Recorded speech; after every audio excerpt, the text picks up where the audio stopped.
नहमदुहु व नसल्ली अला रसूलिहिल करीम अम्मा बादु अऊज़ु बिल्लाहि मिनश शैतानिर रजीम बिस्मिल्लाहिर रहमानिर रहीम अल्लाहुम्मा सल्ली अला मुहम्मदिन व अला आलि मुहम्मद कमा सल्लैता अला इब्राहीम व अला आलि इब्राहीम इन्नका हमीदुम मजीद अल्लाहुम्मा बारिक अला मुहम्मदिन व अला आलि मुहम्मद कमा बारकता अला इब्राहीम व अला आलि इब्राहीम इन्नका हमीदुम मजीद।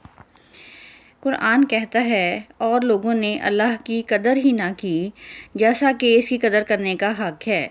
सूरह ज़मर आयत नंबर 69। सिपारा नंबर 9 का मुख्तसर तारुफ हासिल करेंगे। शुएब अलैहिस्सलाम का वाक़या बयान किया गया है। शुएब अलैहिस्सलाम ने अपनी कौम को समझाया कि वो नाप तोल में कमी ना करें, तो कौम ने यह जवाब दिया कि जो उसमें वडेरे थे और मुतकब्बर लोग थे, वो धमकी देने लगे और कहने लगे कि ए शुएब, हम तुम्हें अपनी बस्ती से निकाल बाहर करेंगे। अल्लाह ताला फरमाते हैं कि याकूब अलैहिस्सलाम ने भी अपनी कौम को हिदायत की तलकीन की, तो उनकी कौम ने उनकी तकज़ीब की थी, और जिन पैगंबरों की तकज़ीब की गई तो ऐसी बस्ती में कोई कौम रहा ही नहीं करती थी, क्योंकि अल्लाह ताला के अज़ाब के बायस उन्हें हलाक कर दिया गया और वो खुसारे में हो गए। याकूब अलैहिस्सलाम ने उस बस्ती से मुंह मोड़ा तो अल्लाह ताला ने उस कौम पर अज़ाब नाजिल किया। अपने रब का पैगाम उन्होंने कौम तक पहुंचा दिया और अपना फ़र्ज़ अदा कर दिया, तो उनसे ये कहा गया कि अब तुम क्यों अफसोस करते हो। और इसी सूरत में अल्लाह ताला ने हज़रत मूसा अलैहिस्सलाम का ज़िक्र किया है। फ़िरौन का मुकाबला हुआ मूसा अलैहिस्सलाम से, तो मूसा अलैहिस्सलाम फ़िरौन के दरबार में गए और वहाँ अल्लाह की बड़ाई और पाकी बयान फरमाई, और फ़िरौन ने आपसे मौजज़ों का मुतालबा किया। फिर जादूगरों से मुकाबला हुआ और मूसा अलैहिस्सलाम उसके मुकाबले में फ़तह याब हुए। जादूगरों को फ़िरऔन ने लटका दिया और उसके बाद फ़िरऔनियों ने बनी इसराइल पर जुल्म और ज़्यादती शुरू कर दी। बनी इसराइल परेशान हो गए मूसा से कहते हैं, ए मूसा, तेरे आने से पहले जो हम पर जुल्म हो रहा था, तेरे आने के बाद भी हम पर वही जुल्म हो रहा है। हज़रत मूसा अलैहिस्सलाम ने उन्हें सब्र की तलकीन की और अल्लाह ताला से मदद तलब करने का कहा। ज़मीन का हकीकी मालिक अल्लाह ताला है, जिसको चाहता है ज़मीन का वारिस बना देता है। अल्लाह ताला फरमाते हैं, इसके बाद हमने फ़िरऔनियों पर मुख्तलिफ़ किस्म के अज़ाब भेजे, उन पर आजमाइशें आईं। कभी उनको फलों की कमी से आजमाया गया, कभी कहत पड़ने लगा, तरह तरह के अज़ाब आने लगे। टिड्डियाँ, मेंढकों का और तूफ़ानों का अज़ाब, जुओं का अज़ाब उन पर नाजिल किया गया। तो कहते हैं कि माज़अल्लाह, ये मूसा की कोई कुव्वत है या मूसा की तरफ से कोई हमें ताकत है जो हमें तंग कर रही है, या मूसा की कोई नहूसत है कि जब वो ना थे तो हम पर अज़ाब ना आते थे। और ये अज़ाब इसलिए नाजिल किए गए ताकि वो कौमें अल्लाह ताला की तरफ माइल हों। परेशान हुए तो लोग कहने लगे कि ए मूसा, अपने रब को पुकार, अगर इस अज़ाब को हमसे दूर कर दिया गया तो हम आप पर ईमान ले आएंगे और बनी इसराइल को भी आपके साथ भेज देंगे, लेकिन जब हम पर यह अज़ाब दूर किया जाएगा। और इस तरह से मूसा की नाफरमानी शुरू कर देते। फिर अल्लाह ताला ने इंतकाम लिया और उनको पानी के अंदर गर्क कर दिया, और हमने कमज़ोर तरीन कौम को ज़मीन का बादशाह बना दिया।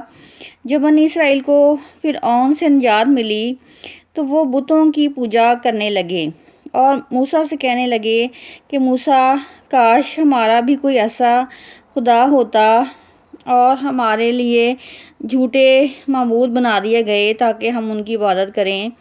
तो मूसा गज़बनाक हुए اور کہا کہ اللہ تعالیٰ نے تمہیں جہاں پر فضیلت دی اور تمہیں فرعونیوں سے نجات دی، کیا اس کے سوا تمہارا اور کوئی معبود ہے کہ جسے تم معبود بنا لو؟ کیسی باتیں کرتے ہو؟ شرک والا ذہن اللہ تعالیٰ کو پسند نہیں۔ اللہ تعالیٰ نے انسان کو شرک کرنے سے منع فرمایا ہے۔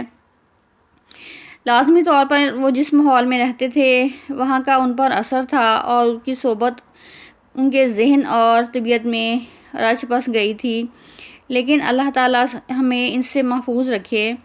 چنانچہ حضرت موسیٰ علیہ السلام نے اللہ تعالیٰ سے ہم کلام ہونے کے لیے کوہ طور پر جانا چاہا اور کوہ طور پر تشریف لے گئے۔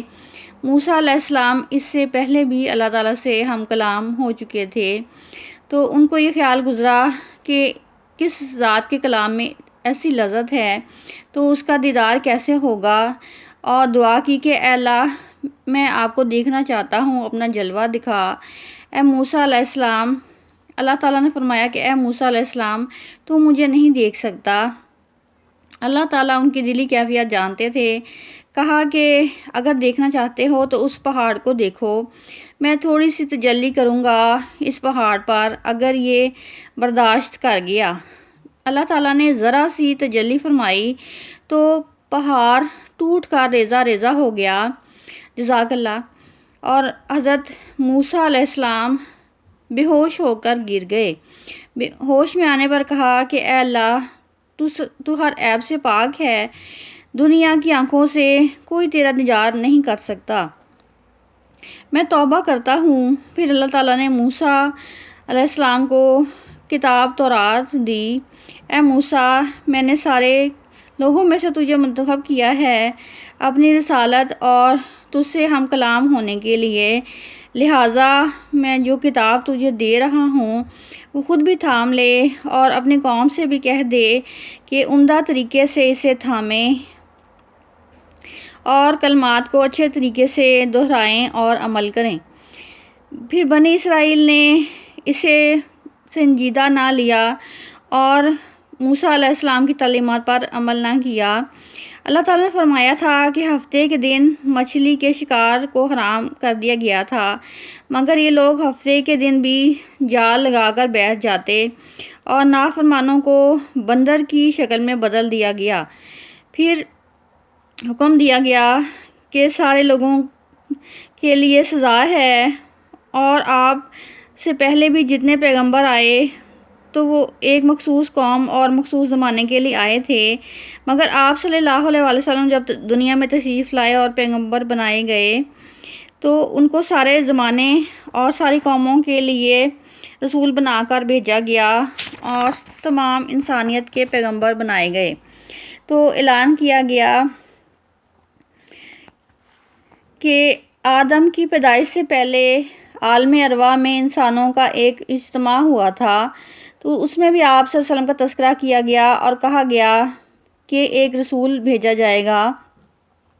تو سب نے یکزبان ہو کے کہا کہ کیوں نہیں، اور اسے میں یہ کہا گیا، اللہ تعالیٰ نے پوچھا تھا کہ کیا میں تمہارا رب نہیں ہوں؟ تو سب انسانوں نے کہا جو عالم ارواح میں تھے کہ کیوں نہیں۔ علماء نے کہا کہ اس وجہ سے یہ چیز انسان کی فطرت میں شامل ہے کہ وہ رب کو پہچانتا ہے، جانتا ہے اور رب سے محبت کرتا ہے۔ خیر میں ازل ہے، شیطان زمانے میں اپنی چالیں چلتا ہے، مگر رب کی پہچان انسان کی جبلت میں ہے۔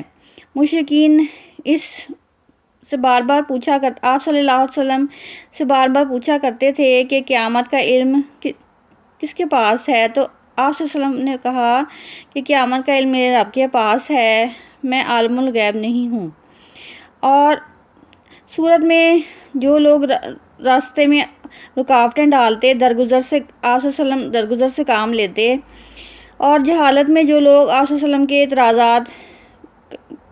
اعتراضات کرتے تھے، آپ صلی اللہ علیہ وسلم کی تعلیمات پر اعتراضات کرتے تھے، اس بارے میں اللہ تعالیٰ نے فرمایا کہ آپ صلی اللہ علیہ وسلم لوگوں کے اعتراضات کو سنجیدہ نہ لیں اور درگزر سے کام لیں، آپ صلی اللہ علیہ وسلم کنارہ کشی کر لیں، شیطان ورگلانے کی کوشش کرے تو اللہ تعالیٰ سے پناہ مانگا کریں، اللہ تعالیٰ کی پناہ शैतान की निस्बत से मांगा करें।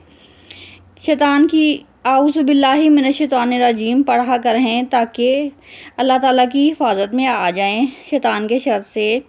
जो लोग हैं मुत्तकी हैं उनसे कभी कभी ख़ता भी होती है तो फ़ौरन उनको अपने रब की याद आती है और वो तौबा करते हैं। अगर कोई बदअखलाक़ी हो जाए तो मायूस ना हो, तौबा का दरवाज़ा खुला है। इस सूरत में हुक्म है सूरह आराफ जो कि तफसील से बयान फरमाई गई है कि जब तिलावत कुरान पाक सुनो तो खामोश रहो ताकि तुम पर रहम किया जाए। चुनांचे सूरत अल-अनफ़ाल जो कि नफल की जमा है, माल गनीमत के अहकामात बताए गए हैं।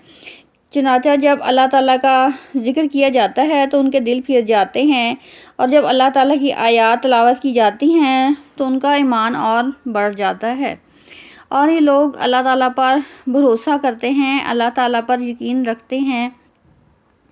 ग़ज़वा बदर को भी 9वें पारे में तफसील से बयान फरमाया गया। नबी पाक सल्लल्लाहु अलैहि वसल्लम कुरैश के एक कबीले के ताक़ुब में निकले तो कुफ़ार से लड़ने के लिए लश्कर बनाया।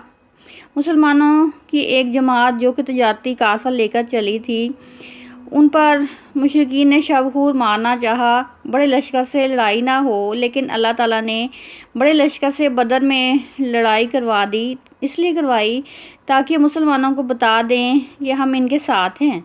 अल्लाह ताला कमज़ोर मुसलमानों को ताकतवर कुफ़ार पर फ़तह अता फरमाना चाहते थे और इस दीन हक़ को उन्होंने फ़तह दी। अहले ईमान को हुक्म दिया गया है कि मुझे तुम्हारे दुश्मन से जब लड़ाई हो, जब तुम्हारे दुश्मनों से लड़ाई हो मैदान जंग में तो पीठ ना फेरो और इस दिन जो भी शिकस्त खाकर भागेगा और साथियों को अकेला छोड़कर जाएगा तो उस पर अल्लाह ताला का अज़ाब नाजिल होगा और अल्लाह ताला का गुस्सा और नाराज़गी उसके लिए लाज़िम हो जाएगी। कुफ़ार अल्लाह ताला की राह से रोकने के लिए अपना माल खर्च करते रहते हैं, लिहाजा अहले ईमान की ज़िम्मेदारी है कि जिसे वो रोकें तो मुसलमान इस्लाम को फैलाने के लिए अपना माल खर्च करें ताकि इस्लाम दुनिया में फैले। वाखिर दवाना अनिल हम्दुलिल्लाहि रब्बिल आलमीन।